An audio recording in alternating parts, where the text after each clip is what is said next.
Salam jumpa lagi Bapak Ibu, saudara-saudariku, orang muda serta anak-anak yang dikasihi Tuhan.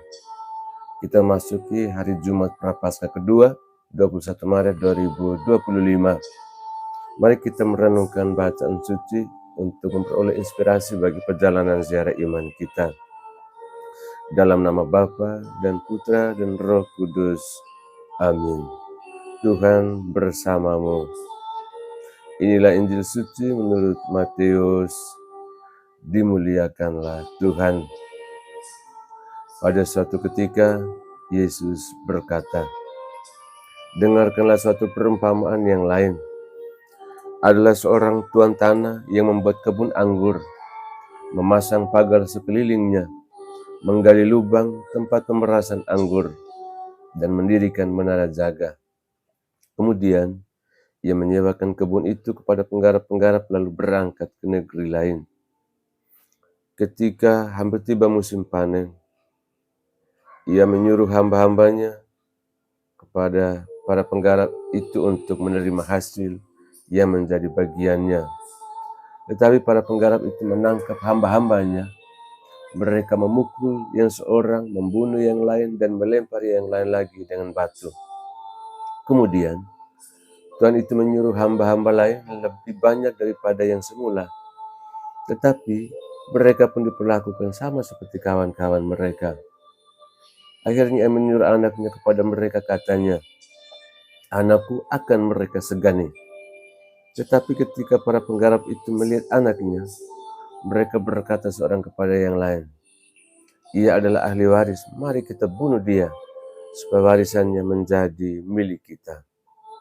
Lalu mereka menangkap dia dan melemparkannya keluar kebun anggur itu, lalu membunuhnya. Maka apabila tuan kebun anggur itu datang, apakah yang akan dilakukannya dengan penggarap-penggarap itu? Kata mereka kepadanya, "Ia akan membinasakan orang-orang jahat itu dan menyewakan kebun anggurnya kepada penggarap-penggarap lain yang akan menyerahkan hasilnya pada waktunya."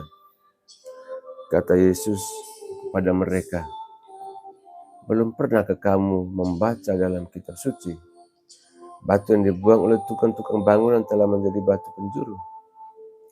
Hal itu terjadi dari pihak Tuhan dan merupakan suatu keajaiban di mata kita. Sebab itu, aku berkata kepadamu bahwa kerajaan Allah akan diambil daripadamu dan akan diberikan kepada suatu bangsa yang akan menghasilkan buah kerajaan itu." Ketika imam-imam kepala dan orang-orang Farisi mendengar perumpamaan Yesus, mereka mengerti bahwa mereka lah yang dimaksudkannya. Mereka berusaha menangkap dia, tetapi mereka takut kepada orang banyak, karena orang banyak menganggap dia nabi. Demikianlah sabda Tuhan. Terpujilah Kristus. Bapak, Ibu, saudara-saudariku yang dikasihi Tuhan. Masa Prapaskah adalah waktu untuk melihat kembali hidup kita di hadapan Tuhan. Apakah kita sudah hidup sesuai kehendak Tuhan? Atau tanpa sadar kita justru menolak kasih dan kebaikan Tuhan? Hari ini Injil Matius mengisahkan perumpamaan tentang para penggarap kebun anggur. Yesus berbicara kepada imam-imam kepala dan orang Farisi dengan perumpamaan. Ada seorang tuan tanah yang membuat kebun anggur, memasang pagar sekelilingnya, menggali lubang tempat pemerasan anggur, dan mendirikan menara jaga. Kemudian ia menyewakan kebun itu kepada para penggarap dan berangkat ke negeri lain. Ketika musim panen tiba, tuan tanah mengutus hamba-hambanya untuk mengambil hasilnya. Namun para penggarap menolak memberi hasil panen, bahkan membunuh utusan tuan tanah tersebut. Akhirnya, tuan tanah mengutus anaknya sendiri, tapi mereka membunuh anak itu. Maka melalui kisah ini, Yesus menggambarkan bagaimana Tuhan Allah mengutus nabi-nabinya dan akhirnya putranya sendiri, tapi banyak orang menolaknya. Mari kita coba melihat 3 pesan penting buat kita di hari Jumat ini. Yang pertama, kita adalah penyewa, bukan pemilik. Dalam perumpamaan ini, tuan tanah adalah Tuhan Allah. sedangkan kita adalah penggarap kebun anggurnya. Kebun anggur melambangkan hidup kita dan segala yang telah Tuhan percayakan kepada kita, yaitu keluarga, pekerjaan, talenta, dan kesempatan untuk berbuat baik. Tuhan memberi kita kebebasan untuk mengelolanya, tetapi suatu saat Ia akan meminta pertanggungjawaban dari kita. Seringkali kita lupa bahwa hidup ini adalah milik Tuhan. Kita berpikir bahwa harta, jabatan, dan pencapaian kita adalah milik kita sendiri. Padahal semuanya hanya titipan Tuhan pada kita. Kita sering lebih sibuk memperkaya diri sendiri daripada menghasilkan buah kasih dan kebaikan bagi Tuhan dan sesama. Tuhan ingin melihat buah dari hidup kita. Apakah kita sudah menggunakan talenta dan berkat yang diberikan Tuhan untuk kebaikan? Apakah kita sudah berbagi kepada sesama atau kita menahan berkat itu hanya untuk diri kita sendiri? Kita kemudian juga bertanya, apakah saya sudah hidup sebagai penyewa yang bertanggung jawab atas berkat Tuhan? Ataukah saya masih merasa seolah-olah semuanya adalah milik saya sendiri? Poin yang kedua, apakah saya menolak kehadiran Tuhan dalam hidup saya? Dalam perumpamaan ini, para penggarap tidak hanya menolak utusan Tuhan tanam, tetapi bahkan membunuh anaknya sendiri. Ini melambangkan bagaimana manusia seringkali bisa menolak Tuhan. Ketika Tuhan mengajak kita untuk berdoa lebih dekat, kita menolak dengan alasan sibuk. Ketika Tuhan mengajak kita untuk mengampuni, kita tetap menyimpan dendam.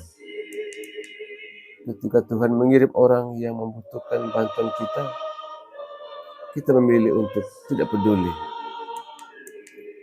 Orang-orang Farisi dalam Injil merasa bahwa mereka sudah cukup baik dan tidak butuh pertobatan. Tetapi Yesus menegaskan bahwa kerajaan Allah akan diberikan kepada mereka yang mau berbuah, bukan kepada mereka yang hanya merasa aman dalam agamanya, tapi tidak hidup dalam kasih. Lalu kita coba bertanya, apakah saya masih sering menolak ajakan Tuhan dalam hidup saya? Yang ketiga, buah apa yang sudah saya hasilkan untuk Tuhan? Yesus menutup perumpamaan itu dengan pernyataan yang sangat kuat. Yesus katakan, kerajaan Allah akan diambil daripadamu dan akan diberikan kepada suatu bangsa yang akan menghasilkan buah kerajaan itu. Buah iman menjadi poin bahwa Tuhan ingin agar kita menghasilkan buah dalam hidup ini. Apakah saya sudah hidup semakin dekat dengan Tuhan? Buah kasih, apakah saya sudah lebih sabar dan murah hati terhadap sesama saya?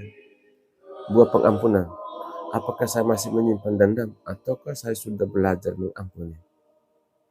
Saudara-saudari kondisi Tuhan, jika hidup kita hanya berisi kesibukan dunia tanpa menghasilkan buah kebaikan, maka kita seperti pohon yang tidak berbuah dan akhirnya ditebang.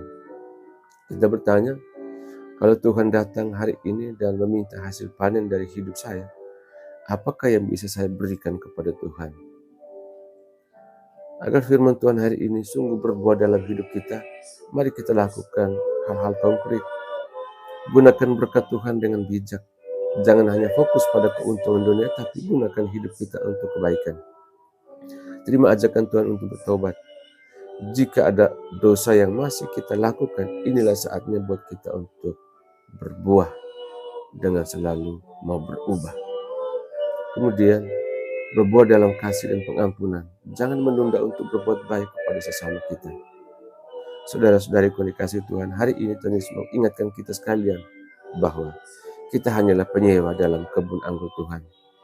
Kita siap mempertanggungjawabkan hidup kita kepada Tuhan. Jangan menolak Tuhan dalam hidup kita, tetapi mari kita berbuah bagi Tuhan. Saat kita melanjutkan perjalanan prapaskah ini, mari kita hidup lebih dekat dengan Tuhan, lebih peduli dengan sesama, dan lebih tekun menghasilkan buah-buah kebaikan. Amin. Tuhan bersamamu. Semoga kita sekalian, semoga mereka yang selalu kita kenang dalam doa-doa kita, dan usaha-usaha kita senantiasa dilindungi, dibimbing dan diberkati oleh Allah yang Maha Kuasa, Bapa dan Putra dan Roh Kudus. Amin.